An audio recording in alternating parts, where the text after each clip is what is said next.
शरद पवार की भूमिका इस पूरे एनसीपी कांड में बहुत इंपॉर्टेंट है। और तब आपने कहा था कि अभी तो मैं अर्ध सत्य बता रहा हूं, बाकी चीजें हम समय आने पर बताऊंगा। तो आज इस मंच पे आप पूर्ण सत्य बता ही दीजिएगा कि शरद पवार की भूमिका इसमें क्या रही थी। आप शरद पवार के साथ, क्या शरद पवार कहते हैं कि हमने कभी बीजेपी के साथ अलायंस करने के लिए ओके नहीं किया था, लेकिन अजित पवार पार्टी के खिलाफ जाकर बीजेपी के साथ चले गए हैं।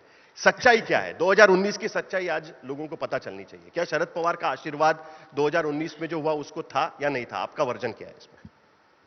पहली बात तो यह है कि पूरी सच्चाई के लिए आपको थोड़ा वेट करना पड़ेगा, क्योंकि पॉलिटिक्स में एक समय होता है चीज को पूरे तरीके से उजागर करने का। You have to hit at right time, so just wait for the right time. पर मैं इतना कहता हूं, 2019 में जिस समय शिवसेना ने हमको धोखा देकर कांग्रेस के साथ और एनसीपी के साथ बातचीत शुरू की और यह ध्यान में आया कि अब उद्धव जी को मुख्यमंत्री की कुर्सी बुला रही है और ये कोई अपने साथ आने वाले नहीं है, उस समय हम लोग ये विचार कर रहे थे कि अब इसके ऊपर हम क्या उपाय कर पाए।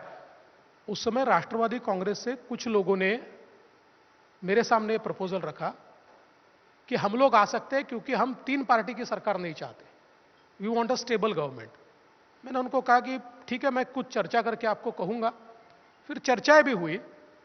उसके बाद शरद पवार जी के साथ हमारी बैठक हुई। शरद पवार जी ने यह कहा कि हम बीजेपी के साथ आएंगे। हमने यह तय किया, जिम्मेदारी मुझ पर और अजीत पवार जी पर डाली गई।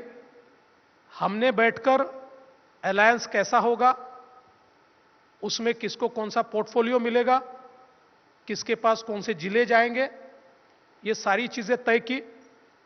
उसी अलायंस करने के वो जो प्रक्रिया थी, उस प्रक्रिया में यह भी तय हुआ कि चूंकि दिन खत्म होते हैं तो उसके बाद सरकार बनने को थोड़ा समय लगता है, तो राष्ट्रपति शासन लगाना पड़ेगा, तो लगा दिया जाए। तो सोच समझकर राष्ट्रपति शासन भी लगा। और उसके बाद eight one fine morning Sharad Pawar ji ने अपना निर्णय बदल दिया और फिर अजीत पवार को यह लगा कि यह सही नहीं है, क्योंकि हम इतने आगे बढ़ चुके हैं और इसके बाद इस प्रकार से निर्णय को बदलना यह विश्वासघात होगा, ऐसा अजीत पवार को लगा। और इसलिए उन्होंने कहा मैं तो बीजेपी के साथ जाऊंगा, जो तय हुआ है। उन्होंने पवार जी को भी बताया कि भाई जिस प्रकार से, क्योंकि आपने ये सारा अलायंस किया, आप इसको यहां तक लेकर आए और इसके बाद इस स्टेज पर यह चेंज नहीं हो सकता है। और इसलिए हम लोगों ने शपथ ली। फिर उसके बाद क्या हुआ वो हिस्ट्री है, आपने सबने देखा हुआ है। तो इसलिए मैं ये कहता हूं कि हमने उस समय चर्चाएं अजीत पवार जी से नहीं की थी, हमने चर्चाएं शरद पवार जी से की थी। शरद पवार जी के साथ निर्णय हुआ था। शरद पवार जी ने ऑथराइज करने के बाद ही अजीत पवार और मैं बैठे थे। तो इस बार चर्चा किससे हुई? सीधे अजित पवार से हुई कि आप इस बार भी शरद पवार से बातचीत हुई? नहीं, अजीत पवार से हुई, लेकिन अब उनकी शरद पवार जी से क्या बातचीत हुई ये तो आप ज्यादा जान सकते हैं। शरद पवार तो कहते हैं कि मैं तो बीजेपी के साथ जाने के लिए तैयार नहीं था, मेरे ये करने की वजह से शिवसेना और बीजेपी में दरार पड़ी और उसका फायदा अपोजिशन पार्टीज को हुआ। तो उनके हिसाब से ये एक तरीके से उनकी एक चाल थी और जिसमें बीजेपी फंसी। देखिए, वो नई नई बातें बताते। उन्होंने एक दिन ये बोल दिया कि राष्ट्रपति शासन उठाना था, इसलिए मैंने ये किया, ये कहा ना उन्होंने। अब मैं आपको उसकी सच्चाई बताता हूं। आपको सच्चाई चाहिए तो बता ही देता हूं। जी बिल्कुल, बताइए। आपको थोड़ा और सच बता देता हूं जो मैंने रिजर्व में रखा था। राष्ट्रपति शासन लगाने का आइडिया ही शरद पवार जी का था। शरद पवार जी ने कहा कि देखो, मैं इतने जल्दी यू टर्न नहीं ले सकता, आप राष्ट्रपति शासन लगाइए।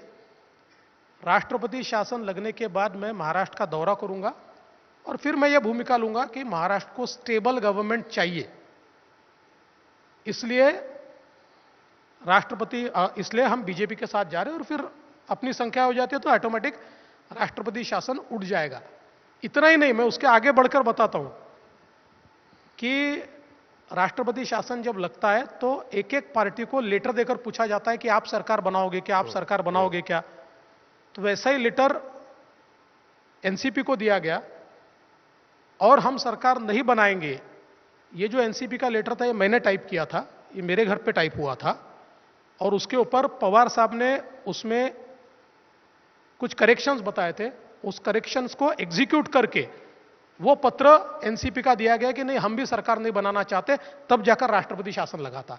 तो इसलिए देखिए पवार साहब बड़े आदमी है, बड़े नेता है, वो अलग अलग प्रकार की बातें कहते। सच बात यह है कि जब हमारे साथ शिवसेना ने विश्वासघात किया, हमारी पीठ में खंजर भोंका, उस समय पवार साहब ने ही हमारे साथ बातचीत की थी। पवार साहब ही हमारे साथ सरकार बनाना चाहते थे और फिर जो हुआ वो आप सबने देखा। If you like the video, do like, comment, share and subscribe.